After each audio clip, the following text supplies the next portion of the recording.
Welcome back guys to the Gayatri classes. आज हम stats के कुछ बेसिक फंडास क्लियर करेंगे। So first we go with the definition. So here is the definition.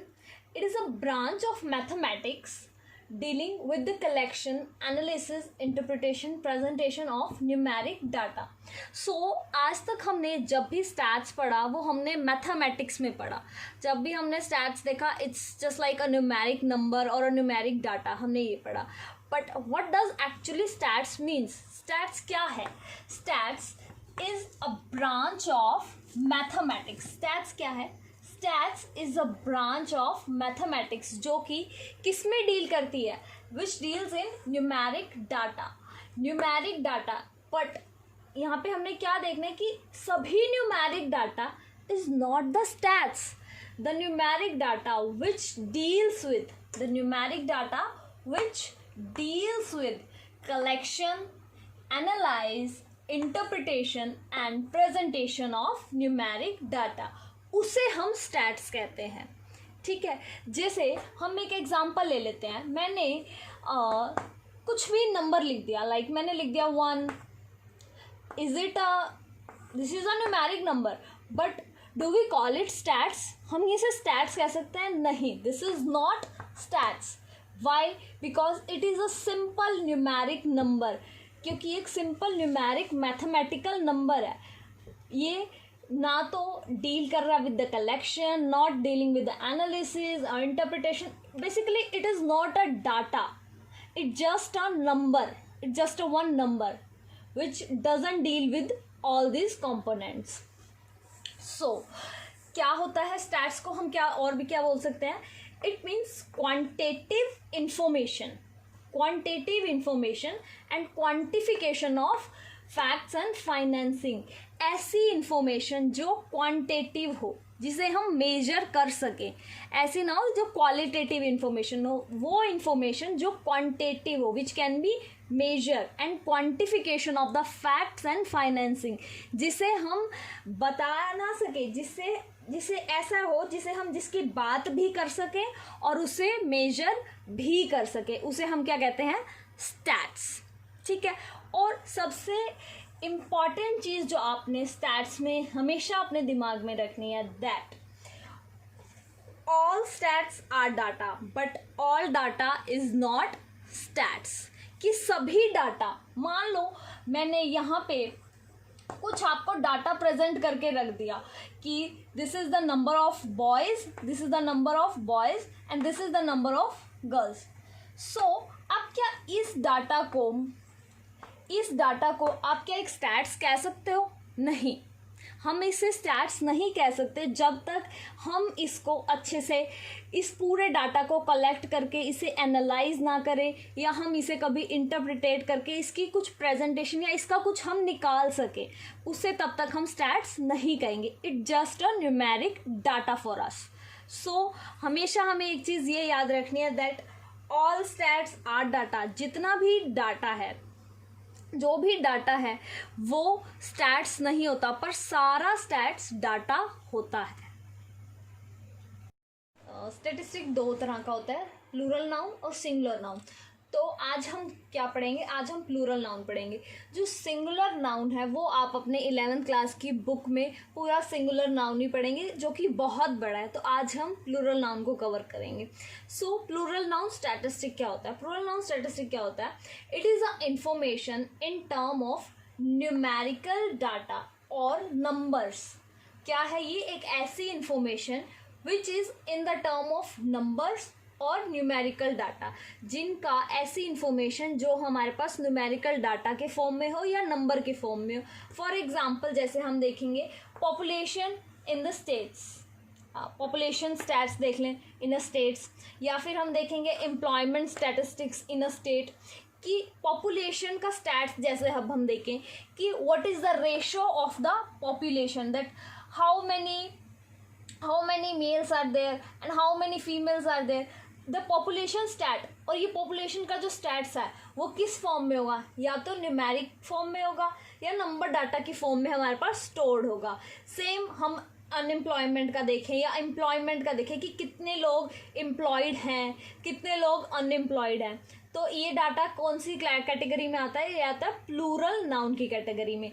सो क्या है इसका definition? It is a information. क्या है कि इंफॉर्मेशन कौन सी टर्म में? न्यूमेरिकल डाटा और नंबर की टर्म में। एग्जांपल्स क्या हैं इसके? जैसे पॉपुलेशन का हम स्टैट्स ले सकते हैं, एम्प्लॉयमेंट का स्टैट ले सकते हैं, और ऐसे हम कितने और स्टैट्स ले सकते हैं which are in this form. और हम इसे क्या कहते हैं? अनदर डेफिनेशन देखेंगे, अ न्यूमेरिकल स्टेटमेंट, एक ऐसी न्यूमेरिकल स्टेटमेंट ऑफ फैक्ट्स, किसकी हो?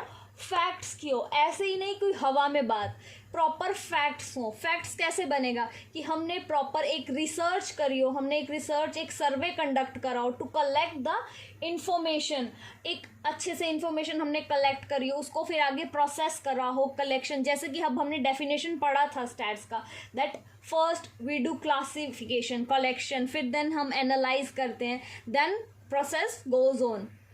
सो ऐसी न्यूमेरिकल स्टेटमेंट ऑफ फैक्ट्स, तभी वो एक फैक्ट बनेगा। In any department of inquiry placed in relation to each other. तो इसका मतलब क्या है कि एक ऐसी इंफॉर्मेशन हो जो कि कंपैरेबल हो और प्री डिटरमाइंड डाटा हो, जो ऐसी इंफॉर्मेशन हो जो कंपेयर कर सके हम in any department in relation to each other. ठीक है, कुछ ऐसी डाटा जो कि प्री डिटरमाइंड हमारा दिमाग में हो। ऐसे ही नहीं कि हमने सोच लिया कि हमारे पास नंबर ऑफ गर्ल्स आ गया, number of a girls in a state आ गया, तो ऐसे ही नहीं हमने ये डाटा कलेक्ट करा। हमने ये डाटा एक मोटिव के लिए कलेक्ट किया है कि हमें इनमें से देखना है कि इनमें से कितनी गर्ल्स ने एजुकेशन ली, कितनी गर्ल्स ने एजुकेशन नहीं ली, और हमने फिर इस डाटा को कंपेयर करा। So this is what in any department of inquiry placed in relation to each other. Features of plural stat. तो अब हम पढ़ेंगे फीचर। फर्स्ट फीचर क्या है? Aggregate of facts. Aggregate of facts क्या है? मतलब एग्रीगेट समझते हैं ना, that is pool of facts, not a single fact. ऐसे नहीं कि एक फैक्ट के बेसिस पे हम उसे स्टैट कह देंगे। It must be a set of data और it is a pool of data. तो इसका फर्स्ट फीचर है aggregate of facts. Second feature है न्यूमेरिकली एक्सप्रेस, कि वो डाटा न्यूमेरिकली भी एक्सप्रेस होना चाहिए तभी वो स्टैट्स होगा। अगर कोई भी data which is in the qualitative term कि ये इतना गुड है, that is not a plural statistic. It must be in numerically express, कि उसे न्यूमेरिकली एक्सप्रेस होना होगा कि कितना वो गुड इनफ है, दैट 50% और 60%, 90%, 80%. So it must be numerically expressed and data should be aggregate of fact, not a single fact. So first point क्या है? aggregation. And second point क्या है? it should be the numerically expressed. Third है affected by the multiplicity cause. multiplicity cause क्या होता है कि ऐसा नहीं होता कि कोई वो एक चीज़ से होगा अफेक्ट, वो उसकी जो क्या है फ्लक्चुएट करेगा वो डाटा, और वो एक चीज़ से नहीं, वो बहुत सारी चीज़ों से इफ़ेक्ट होगा। अब मान लो मैं किसी भी चीज़ का डाटा कलेक्ट करती हूँ, और अगर हमने जैसे हमने इकोनॉमिक्स में पढ़ा है कि कोई भी चीज़ है अगर उसका प्राइस इंक्रीज़ होगा तो उसकी डिमांड कम हो जाएगी। तो क्या है ये? किसी भी चीज़ के प्राइस के बढ़ने से दूसरी मतलब उसी चीज़ की डिमांड कम हो गई, तो क्या है ये? इफेक्ट है मल्टीप्लिसिटी इफेक्ट, कि एक चीज़ के प्राइस बढ़ने से डिमांड कम हो जाना। तो क्या है ये? मल्टीप्लिसिटी कॉज, कि एक इफेक्ट से दूसरा इफेक्ट हो रहा है। सेकंड है रीजनेबली एक्यूरेट। अब हम क्या कहते हैं, स्टैट्स जो है हमारा, हम ये नहीं कह सकते स्टैट जो है वो 100% एक्यूरेसी देता है हमें, 100% एक्यूरेसी नहीं देता, बिकॉज एट द एंड हम डाटा कलेक्ट कर रहे हैं। तो जैसे डाटा कलेक्ट करने में आ जाती है एरर्स, तो हम ये नहीं कह सकते कि डाटा 100% एक्यूरेट ही कलेक्ट होगा। थोड़ी सी माइनर मेजर मिस्टेक हो सकती है, जिसकी वजह से हम ये कह सकते हैं कि जो स्टैटिस्टिकल डाटा एक्सप्रेस्ड होता है वो उसमें हल्की फुल्की मेजर माइनर मिस्टेक्स होती हैं, 80-90% ही एक्यूरेट होता है, सारा डाटा एक्यूरेट कभी भी नहीं होता। सेकंड आता है प्री डिटरमाइंड पर्पस। क्यों हमारा ये है कि प्री डिटरमाइंड पर्पस, हम ऐसे ही जाके कोई भी चीज़ का कलेक्शन नहीं करते डाटा का। हम कलेक्शन किस लिए करते हैं, क्योंकि हमारा एक गोल होता है, हम एक गोल ओरिएंटेड होती है प्रोसेस।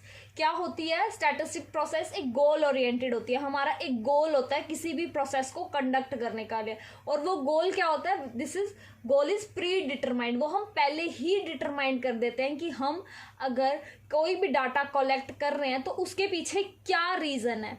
कोई भी चीज़ करने से पहले हम ये देखते हैं कि हम उसको क्यों एनालाइज कर रहे हैं। So it is a pre determined purpose. Systematic manner, कि जो भी डाटा कलेक्ट होता है वो सिस्टमैटिक मैनर में कलेक्ट होता है। ऐसे नहीं होता कि हमने कोई भी डाटा कलेक्ट कर लिया और सीधा का सीधा हम उसे इंटरप्रिटेट कर देंगे इस दैट फॉर्म में। नहीं, पहले हम उसे कलेक्ट करेंगे, फिर हम उसे एनालाइज करेंगे, फिर हम उसे इंटरप्रिटेट करके देन प्रेजेंट करेंगे। हम डायरेक्टली स्टेप 1 से स्टेप 4 पे नहीं आ सकते। So there are the steps which we have to follow. By step हम डाटा एनालाइज करते हैं। Placed in relation to the each other. Placed in relation to the each other का क्या मतलब है कि एक दूसरे के कंपैरिजन में ही हम इसे रखते हैं। सो गाइज, आज का बेसिक स्टैट्स का टॉपिक यहीं ख़त्म होता है। नेक्स्ट टॉपिक हम अगली क्लास में करेंगे। अगर आप लोगों को कोई भी डाउट हो रिगार्डिंग दिस टॉपिक या स्टैट में कोई आपको जर्नल कोई भी डाउट हो तो आप मुझे इस मेल अकाउंट पे कांटेक्ट कर सकते हैं या फिर कमेंट सेक्शन में अपना प्रॉब्लम लिख सकते हैं। वहाँ पे मैं आपका प्रॉब्लम, आपके डाउट्स क्लियर कर दूँगी। Thank you for watching.